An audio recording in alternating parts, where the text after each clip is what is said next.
오늘날 우리 사회를 살아가는 수많은 사람들이 조용히 그러나 깊은 한숨과 함께 이런 질문을 던집니다.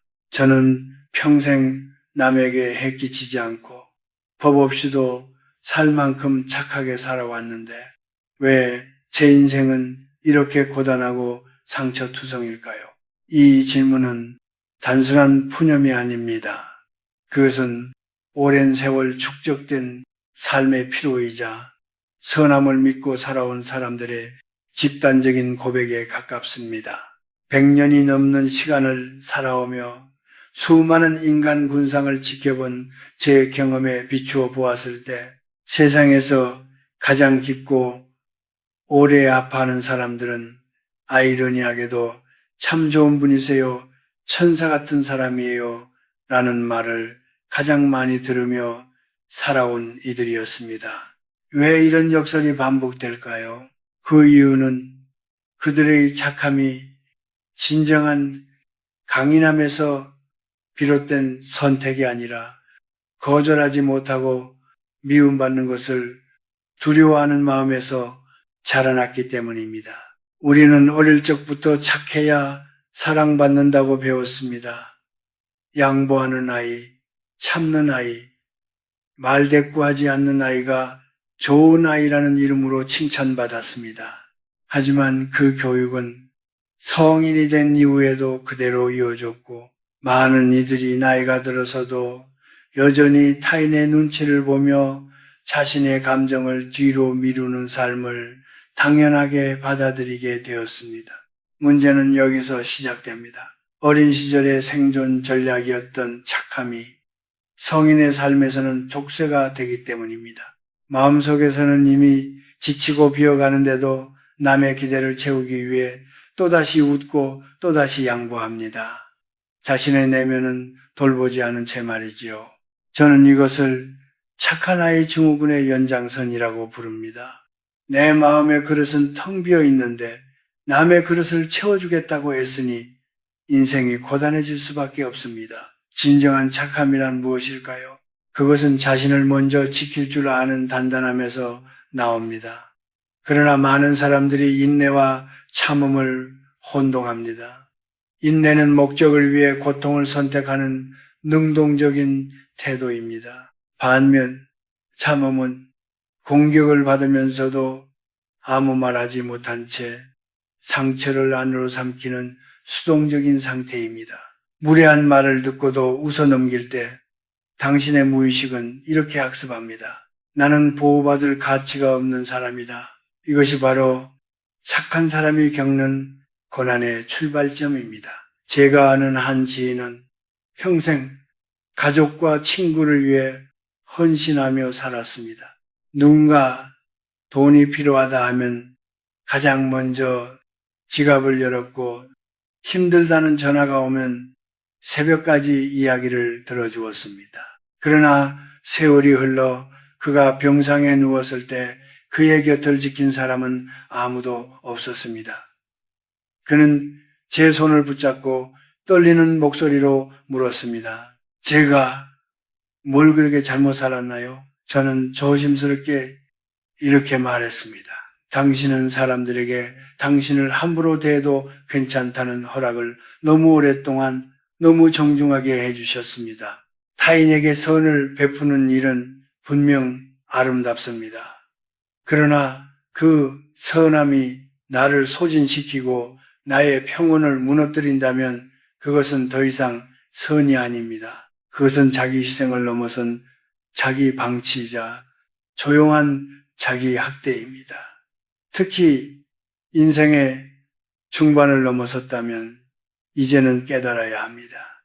내가 나 자신을 귀하게 여기지 않는데 어느 누가 나를 귀하게 여겨주겠습니까? 무조건적인 양보와 침묵은 배려가 아닙니다. 그것은 상대방이 나를 착취하도록 방치하는 또 하나의 무책임한 선택일 수 있습니다. 세상은 생각보다 냉정합니다. 울타리 없는 정원은 아무리 꽃이 아름다워도 결국 짓밟히게 마련입니다. 이제는 그 울타리를 세울 때입니다. 남들이 당신을 좋은 사람이라고 부르는 말에 중독되지 마십시오. 그 말은 때로는 부려먹기 쉬운 사람이라는 표현의 다른 얼굴일 뿐이니까요. 이것이 제가 긴 세월을 건너며 깨달은 첫 번째 진실입니다. 고통에서 벗어나는 첫걸음은 더 착해지는 것이 아니라 더 단단해지는 것입니다. 그리고 그 단단함은 남을 밀어내는 차가움이 아니라 나 자신을 지키는 따뜻한 결단에서 시작됩니다. 우리는 흔히 이렇게 믿으며 살아갑니다. 내가 남에게 베풀면 언젠가는 그만큼 돌아올 것이다. 이것은 오랫동안 우리를 지탱해온 인과응보의 논리이자 선하게 살면 복을 받는다는 도덕적 약속처럼 여겨져 왔습니다. 하지만 현실을 조금만 정직하게 바라보면 이 믿음이 얼마나 자주 배신당하는지 알 수 있습니다. 열을 주었는데 하나도 돌아오지 않거나 오히려 원망과 무시로 되돌아오는 경우를 우리는 너무나 많이 목격합니다. 왜 이런 일이 반복되는 것일까요? 그 이유는 선함 그 자체에 문제가 있어서가 아니라 선함을 사용하는 방식에 균형이 없기 때문입니다. 세상 모든 관계에는 보이지 않는 에너지의 흐름이 존재합니다. 주는 쪽과 받는 쪽 사이에는 적절한 긴장과 균형이 필요합니다. 그러나 흔히 착한 사람들은 이 균형을 고려하지 않습니다. 상대의 요구보다 한 발 앞서 움직이고 부탁받기 전부터 먼저 내어주며 심지어 상대가 책임져야 할 몫까지 대신 짊어집니다. 저는 이것을 에너지의 과잉 지출이라고 부릅니다. 처음에 상대는 고마워합니다. 그 다음에는 익숙해집니다. 마지막에는 그것을 당연하게 여깁니다. 이 과정은 상대방이 특별히 나쁘기 때문이 아니라 인간의 심리가 본래 그렇게 작동하기 때문입니다. 지나치게 쉽게 얻은 것은 가치가 낮아지고 노력 없이 주어지는 호의는 곧 권리처럼 착각되기 쉽습니다. 동양의 오래된 지혜에서도 과유불급이라 하지 않았습니까? 선함조차 지나치면 독이 됩니다. 더 큰 문제는 여기서 발생합니다. 당신이 누군가의 짐을 대신 들어줄 때 당신은 그 사람이 성장할 기회를 빼앗고 있다는 사실입니다. 사람은 자신의 고통을 통과하며 책임과 성숙을 배웁니다. 그런데 착한 사람은 그 과정을 견디지 못하고 연민과 불안이라는 이름으로 그 숙제를 대신 해결해 줍니다. 그 결과 상대는 점점 나약해지고 당신은 점점 지쳐갑니다. 이것이 선의가 악순환으로 변하는 지점입니다. 제가 대학에서 학생들을 가르치던 시절의 이야기입니다. 한 학생은 늘 친구들의 과제를 도와주고 뒤처진 친구들의 몫까지 챙겼습니다. 그는 그것이 우정이고 배려라고 믿었습니다. 하지만 졸업 후 몇 년이 지나 다시 만났을 때 그는 심각한 무기력과 우울에 빠져 있었습니다. 인생의 중요한 고비에서 도움을 요청했지만 그렇게 많은 것을 받아가던 친구들 중 누구도 그의 손을 잡아주지 않았기 때문입니다. 그는 세상이 너무 불공평하다고 말했습니다. 하지만 저는 이렇게 말해 주었습니다. 자네는 사랑을 준 것이 아니라 자네의 불안을 달래기 위해 그들에게 의존을 허락한 거야. 많은 착한 사람들이 배려라는 이름 아래 자신의 불안을 숨깁니다. 미움받을까 두려워서, 외면당할까 무서워서, 관계를 잃을까 전전긍긍하며 에너지를 퍼줍니다. 하지만 그런 행위는 순수한 선행이 아닙니다. 그것은 무의식적인 거래에 가깝습니다. 마음 깊은 곳에서는 이 정도 했으니 나를 좋아해 주겠지, 이만큼 주었으니 나를 떠나지 않겠지 라는 기대가 함께 움직이기 때문입니다. 그래서 보상이 돌아오지 않을 때 착한 사람은 더 크게 무너집니다. 내가 이렇게까지 했는데 어떻게 그럴 수 있지? 이 말이 입 밖으로 나오는 순간 이미 에너지는 건강하지 않은 방향으로 흘러간 것입니다. 이것은 종교적인 업보나 추상적인 에너지의 문제가 아닙니다. 매우 심리적이고 현실적인 법칙입니다. 당신이 자신을 소홀히 여기며 남에게만 헌신할 때 당신의 내면은 끊임없이 외칩니다. 왜 나는 보호받지 못하는가? 그 외침은 어느 날 몸의 병으로 나타나기도 하고 이유 없는 분노나 깊은 무기력으로 터져 나오기도 합니다. 그것은 벌이 아니라 경고입니다. 당신의 에너지가 이미 고갈되었다는 신호이지요. 우주나 신이 정말 존재한다면 그들이 바라는 것은 당신이 타인의 삶을 대신 살아주는 노예가 되는 것이 아닐 것입니다. 각자가 자신의 삶을 책임지고 자신의 몫을 살아내는 것, 그것이 더 건강한 질서입니다. 그런데 착한 사람들은 자꾸만 남의 인생에 과도하게 개입합니다.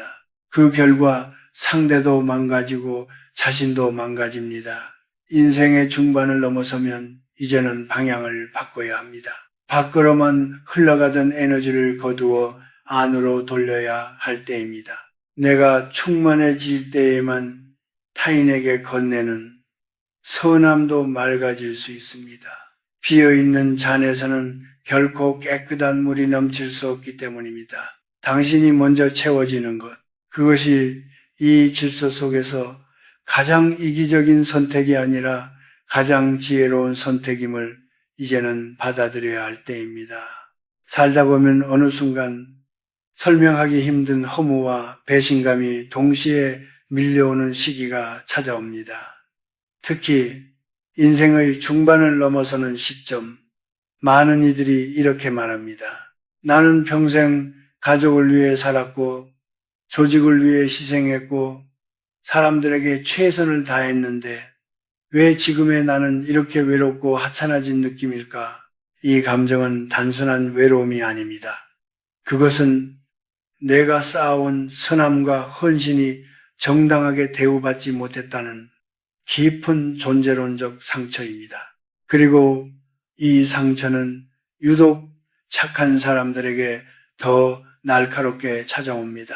왜일까요? 그 이유는 오랫동안 이어진 침묵이 관계 속에서 잘못 해석되었기 때문입니다. 당신이 참아온 시간은 당신에게는 희생이었지만 상대에게는 아무 문제 없는 상태로 인식되었습니다. 서운해도 말하지 않고 불편해도 웃어넘기고 억울해도 괜찮다라고 말해온 그 태도는 결국 이런 오해를 낳습니다. 이 사람은 원래 이런 사람이다. 이 정도는 괜찮아 하는 사람이다. 한국 사회에서 특히 이 현상은 더욱 뚜렷합니다. 우리는 오랫동안 참는 것을 미덕으로 배워왔습니다. 윗사람에게 대들지 않는 것, 가정에서 갈등을 만들지 않는 것, 조직에서 문제를 일으키지 않는 것이 성숙함이라 여겨졌습니다. 그 결과 자신의 경계를 분명히 하는 사람보다 묵묵히 담물하는 사람이 더 칭찬받아 왔습니다. 하지만 세상은 그 칭찬을 존중으로 보상하지 않았습니다. 오히려 만만함이라는 낙인으로 되돌려 주었을 뿐입니다. 제가 만났던 한 은퇴한 교장 선생님의 이야기가 떠오릅니다. 그는 평생 법 없이도 살 사람이라는 말을 들으며 존경받아 왔습니다. 가정에서도 단 한 번도 큰 소리를 낸 적이 없었고 자식들의 선택에 늘 양보했습니다. 하지만은 태후 명절에 모인 가족들 사이에서 그는 점점 투명한 존재가 되었습니다. 자식들은 자기들 이야기만 나누었고 그의 건강이나 마음 상태를 묻는 이는 없었습니다. 그는 제게 이렇게 말했습니다. 김 교수님, 저는 평생 이 가족을 위해 살았는데 왜 저는 이 집에서 가구처럼 느껴질까요? 저는 잠시 침묵한 뒤 이렇게 답했습니다. 선생님께서 너무 오랫동안 아무 문제 없는 사람으로 살아오셨기 때문입니다. 착한 사람들은 자신의 상처를 드러내는 것을 부끄러워합니다. 아프다고 말하면 약해 보일까봐, 서운하다고 말하면 유난스럽게 보일까봐 감정을 삼킵니다. 하지만 표현되지 않은 감정은 사라지지 않습니다. 그것은 관계 속에서 존중의 부재로 되돌아옵니다. 마음의 소통이 끊긴 관계는 이미 죽은 관계와 다름없습니다. 특히 나이가 들수록 존중받지 못한다는 감각은 육체적 고통보다 더 깊이 사람을 무너뜨립니다. 젊었을 때는 사회적 지위나 경제적 역할로 자신의 자리를 증명할 수 있었을지 모릅니다.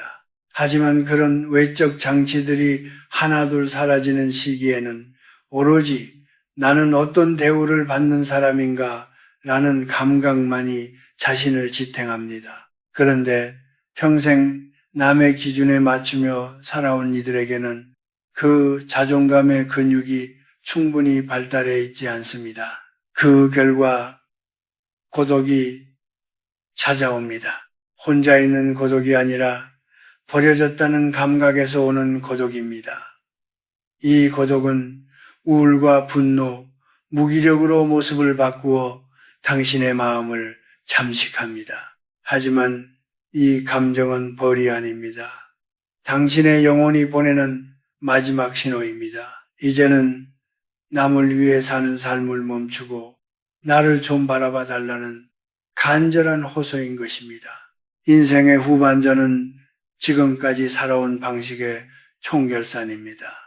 만약 지금 당신이 외롭고 무시당하고 투명해졌다고 느낀다면 그것은 당신이 나빠서가 아닙니다. 너무 오랫동안 무난한 사람으로 살아왔기 때문입니다. 산에 있는 나무도 옹이가 있어야 쉽게 베이지 않습니다. 지나치게 곧고 매끈한 나무는 가장 먼저 잘려나갑니다. 당신의 선함이 당신을 지켜주는 방패가 아니라 당신을 베는 칼이 되어버렸다면 이제는 그 칼을 거두어야 합니다. 고독을 두려워하지 마십시오. 그 고독 속에는 타인의 시선에서 벗어난 진짜 당신이 기다리고 있습니다. 그리고 그 만남이야말로 인생의 후반전을 다시 세울 수 있는 유일한 출발점입니다. 인생의 후반전에 접어들면 많은 사람들이 비슷한 공포와 마주합니다. 더 이상 누군가에게 꼭 필요한 존재가 아닌 것 같다는 느낌, 그리고 서서히 주변에서 밀려나고 있다는 감각입니다.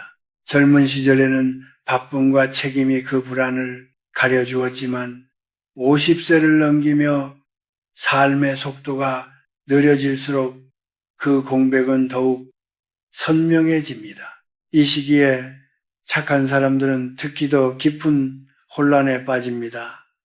나는 이렇게까지 살아왔는데 왜 남은 것은 공허한 뿐일까? 라는 질문이 마음을 파고듭니다. 이때 많은 이들이 착각합니다. 더 열심히 베풀어야 한다고, 더 이해해줘야 한다고, 그래야 다시 자리를 얻을 수 있다고 믿습니다. 하지만 그것은 불을 끄기 위해 기름을 붓는 일과 같습니다. 이미 무너진 존중은 더 큰 희생으로 회복되지 않습니다. 오히려 경계가 없다는 확신만 상대에게 심어줄 뿐입니다. 인생의 후반전에서 가장 먼저 배워야 할 것은 비워내는 법입니다. 무엇을 더 얻을 것인가가 아니라 무엇을 내려놓을 것인가를 결정해야 합니다. 특히 당신의 선한 마음을 이용해 자신의 이익만 챙겨온 사람들과의 관계는 정리해야 합니다. 이것은 복수가 아니라 생존의 문제입니다. 관계는 숫자가 아니라 밀도로 유지되는 것이며 나를 소모시키는 인연은 이미 인연의 본질을 잃은 것입니다. 많은 착한 사람들은 이제 와서 내가 변하면 너무 냉정해 보이지 않을까 라는 두려움에 발이 묶입니다. 하지만 분명히 말씀드리겠습니다. 당신이 자신을 지키기 시작했다고 해서 냉정해지는 것이 아닙니다. 단지 더 이상 자신을 희생 제물로 바치지 않겠다고 선언하는 것뿐입니다. 세상은 당신의 단호함을 생각보다 빨리 받아들입니다. 오히려 그제야 당신을 성숙한 인격체로 인식하기 시작합니다. 이제 아니요라고 말하는 연습을 해야 합니다. 착한 사람들에게 거절은 죄책감과 함께 찾아옵니다. 가슴이 답답해지고 밤새 상대의 반응을 떠올리며 스스로를 책망합니다. 하지만 기억하십시오. 당신의 이해가 같이 있으려면 당신의 아니요 또한 분명해야 합니다. 아무에게나 내어주는 친절은 더 이상 미덕이 아니라 값싼 서비스가 됩니다. 누군가 당신의 시간을 당연하게 침범할 때 혹은 무리한 부탁을 할 때 이렇게 말해도 됩니다. 미안하지만 지금은 제 마음에 여유가 없습니다. 이 한 문장은 이기적인 선언이 아니라 자기 존중의 최소 단위입니다. 설명을 덧붙일 필요도 변명을 할 필요도 없습니다. 단호함은 길어질수록 힘을 잃습니다. 또 하나 반드시 바꿔야 할 태도가 있습니다. 바로 무례를 대하는 방식입니다. 누군가 당신을 깎아내리거나 비아냥거릴 때 더 이상 웃음으로 넘기지 마십시오. 그렇다고 같은 강도로 공격할 필요도 없습니다. 그저 차분한 눈빛으로 상대를 바라보며 짧게 말하십시오. 그 말씀은 저를 불편하게 합니다. 이 한마디는 상대에게 강력한 메시지를 전달합니다. 나는 나의 존엄을 인식하고 있으며 함부로 대해도 되는 사람이 아니라는 신호입니다. 이때 상대가 당황하거나 관계가 어색해진다면 그것은 당신의 문제가 아니라 그동안 잘못 형성된 관계의 균열일 뿐입니다. 인생의 후반전에서 우리가 내려놓아야 할 가장 큰 짐은 인정받고 싶은 욕구입니다. 내가 이렇게 착하게 굴면 언젠가는 알아주겠지라는 기대는 결국 또 다른 거래일 뿐입니다. 이제는 남의 눈에 비친 좋은 사람이라는 허상을 과감히 버리십시오. 누군가 당신을 오해하더라도 모든 오해를 바로잡으려 애쓰지 마십시오. 당신의 가치는 해명으로 증명되는 것이 아닙니다. 관계의 다이어트는 처음에는 외로움을 동반합니다. 하지만 그 고요 속에서 당신은 처음으로 자신의 숨소리를 듣게 됩니다. 혼자 마시는 차 한 잔, 해질녘의 산책, 나를 위해 정갈하게 차린 한 끼 식사, 이런 소소한 행위들은 사치가 아니라 오랫동안 방치되었던 당신의 영혼을 회복시키는 의식입니다. 당신 자신을 가장 든든한 편으로 삼으십시오. 그 순간부터 세상은 더 이상 당신을 쉽게 흔들 수 없습니다. 그리고 그 단단함은 말이 아니라 당신의 태도와 눈빛에서 자연스럽게 드러나게 될 것입니다. 이제 이야기를 마무리할 시간입니다. 긴 시간을 돌아보면 인생은 끊임없이 밖을 향해 달려가다 결국 다시 자기 자신에게로 돌아오는 여정이라는 사실을 깨닫게 됩니다. 젊은 시절에는 가족을 위해, 자식을 위해, 조직과 사회를 위해 나를 미루는 것이 당연하다고 배웠습니다. 특히 착한 사람들은 그 역할을 누구보다 성실히 수행해 왔습니다. 불평하지 않았고 티내지 않았으며 늘 괜찮다는 말로 스스로를 다독였습니다. 그 세월이 결코 헛된 것은 아닙니다. 당신은 충분히 애썼고 충분히 잘 살아왔습니다. 이 말만큼은 어떤 위로나 미화가 아니라 사실입니다. 그러나 문제는 그 선함의 방향이 오랫동안 오직 바깥만을 향해 있었다는 데 있습니다. 당신의 등불은 남의 앞길을 밝히는 데 쓰였지만 정작 당신 발밑은 어둠 속에 방치되어 있었습니다. 우리가 흔히 말하는 착한 사람의 불행은 그 사람이 악해서가 아닙니다. 자신을 사랑하는 법을 배우지 못했기 때문에 생겨난 결과입니다. 진정한 선함은 자기 혐오나 자기 부정에서 나오는 것이 아니라 스스로를 존중하는 마음에서 넘쳐 흘러 타인에게 닿는 것입니다. 나를 깎아내려 남의 구멍을 메우는 행위는 선이 아니라 소모입니다. 50세 이후의 삶은 분명 이전과는 다른 규칙으로 작동합니다. 더 이상 남에게 보여지는 내가 아니라 내가 느끼는 나를 중심에 두어야 합니다. 성경에서도 내 이웃을 내 몸과 같이 사랑하라고 했지요. 이 말의 전제는 분명합니다. 먼저 내 몸을, 내 마음을 사랑할 수 있어야 한다는 것입니다. 나를 아끼고 내 감정을 존중하고 내 영혼의 안식을 삶의 우선순위에 두는 것은 결코 이기적인 선택이 아닙니다.